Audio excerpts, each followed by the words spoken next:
Nerf and I go back quite a long ways. I think just about everybody my age has had a blaster at some point in time, but it's one of those weird kind of things where you used it as a kid and then you kind of ignore it for a while, you never pay attention to it, and you go through high school and it's all about everything else. And then you get out of high school and you're kind of wondering what's changed? And Nerf was kind of the thing that bit me.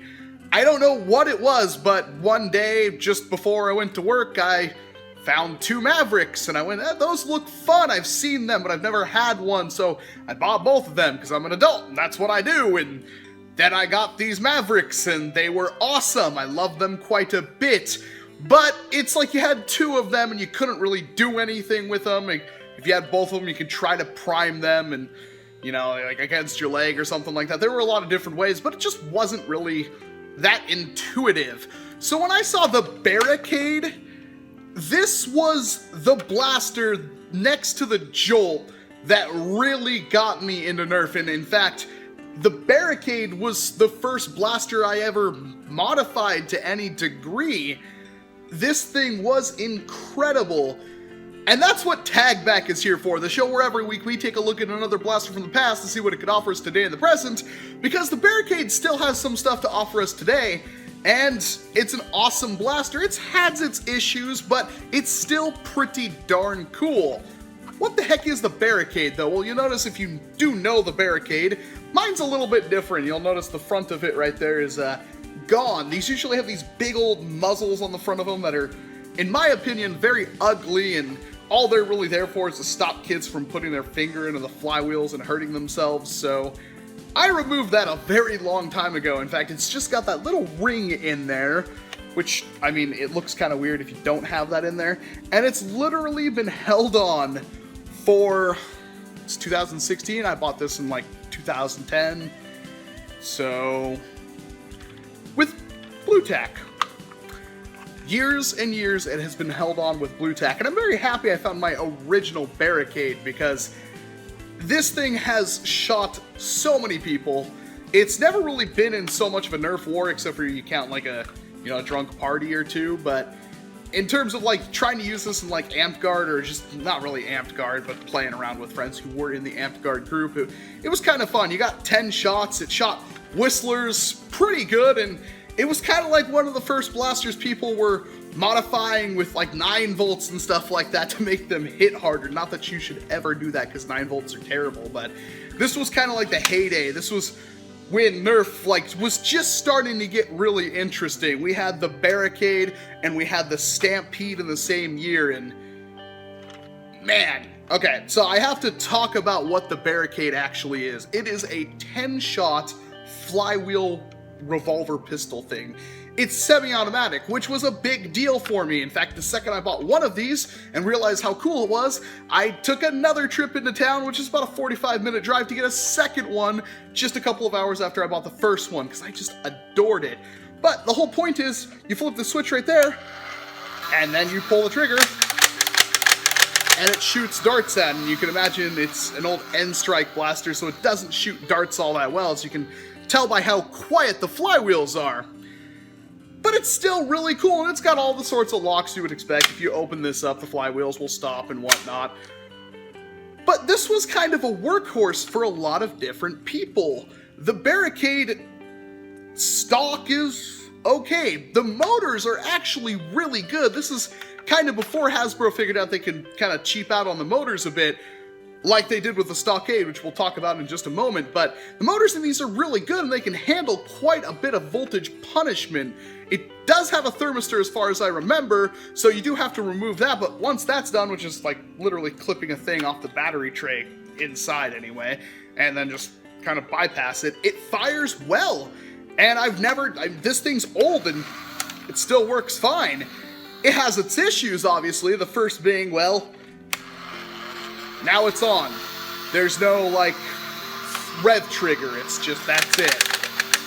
And you can kind of disengage it with that, which is something I did a lot, or you can turn it off completely, and you could modify that. People have to kind of give it a rev trigger, because this trigger throw is very long. It's like the longest trigger throw of any blaster I've ever seen.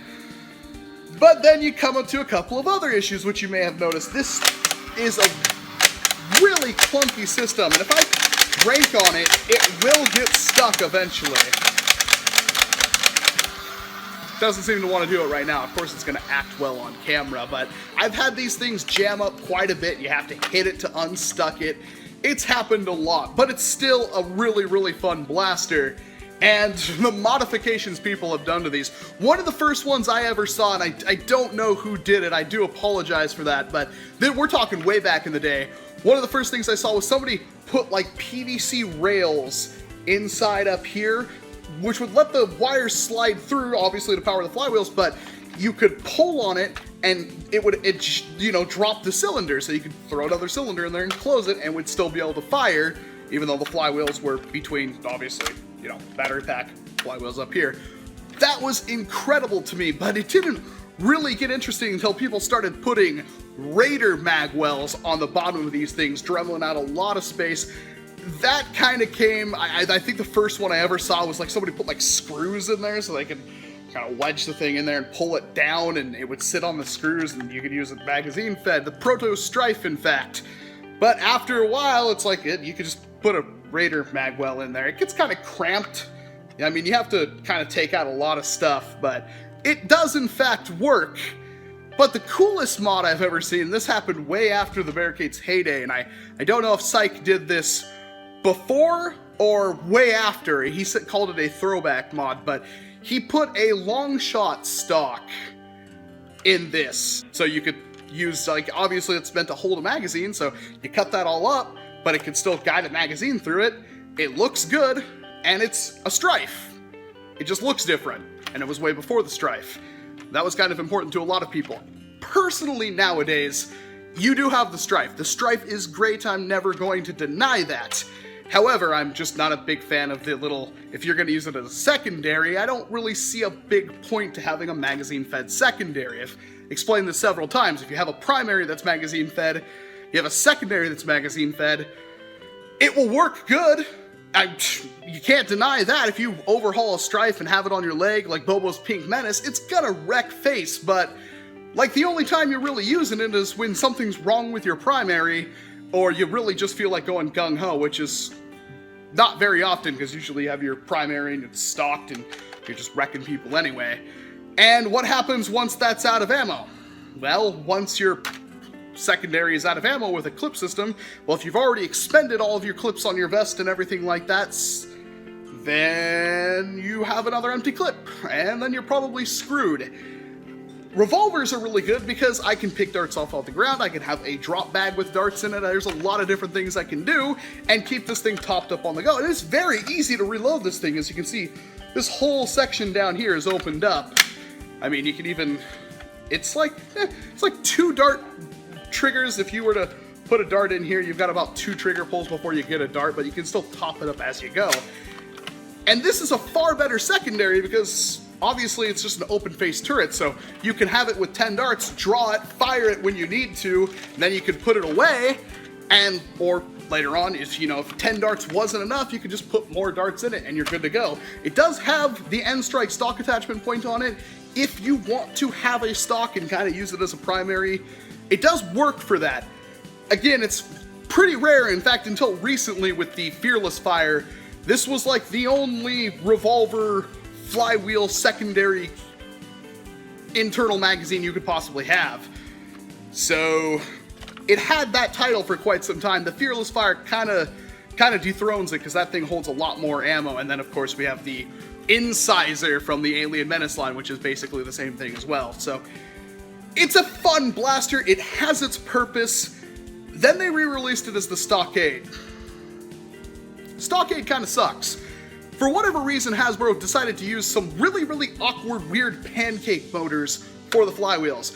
Now, the gap on these flywheels, and you can see they're kind of toothed, kind of like a worker flywheel almost.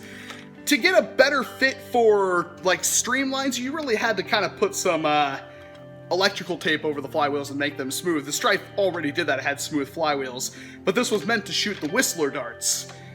The Stockade, it's a little bit better. It's meant to shoot elites, so it already has the smooth flywheels and everything like that, but the motors are absolute crap.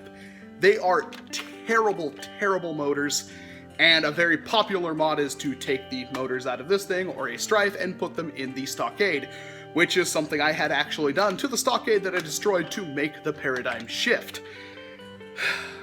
Wish I would have found this ahead of time, because I would have liked to keep that Stockade without destroying it. And then, of course, the Stockade did come with that very, very nice stock. This did come with a stock at one point as well. It was actually re-released as a value pack with like 20 darts and a yellow Raider stock. That's the only thing it ever came with, and it's a very rare stock. It was only sold for a little bit, but there's another thing about this blaster in terms of releases. It did have the N-Strike Yellow, then it came in the Gear Up line, and then even a Sonic series line. But there's two blasters with the Barricade shell that are just mind-blowingly cool, and I'm not even a fan, but there's two Transformer blasters. There's an Optimus Prime and a Bumblebee, and it's the closest thing I think we've ever gotten to like official hydro dipping kind of stuff. They look amazing. They've got just a bunch of artwork all over them that looks seamless, and it's just incredible. And I swear I've seen these in a Walmart, but apparently they were only ever released in like, San Diego Comic-Con and then online. I had never had them myself, but they are pretty darn cool looking, and I kind of wish Hasbro would do more of that. In fact, I kind of wish they would just make a whole line of blasters like that, or maybe even make like blind boxes of blasters like that. I would definitely get really into that, and really surprised they haven't yet. The Barricade is an incredible blaster. It is a very good workhorse. It's part of the whole entire modding scene from beginning to end. Even in this state, it is a very, very attractive blaster. I like it a lot.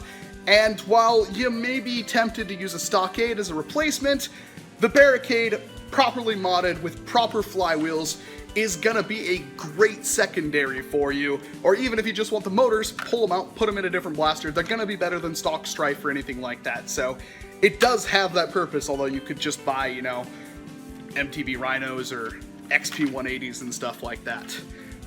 The Barricade was kind of the blaster that got me into modding. While it was still fun to play around with the Jolt, this was the first flywheel blaster I had ever owned. I think it was one of the first flywheel blasters ever, at least in the N-Strike line.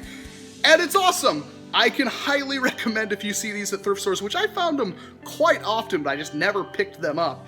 Now, I kind of want to make one of these, with the exchangeable turrets and stuff like that, because these are really, really fun blasters, and I kind of forgot how fun they were.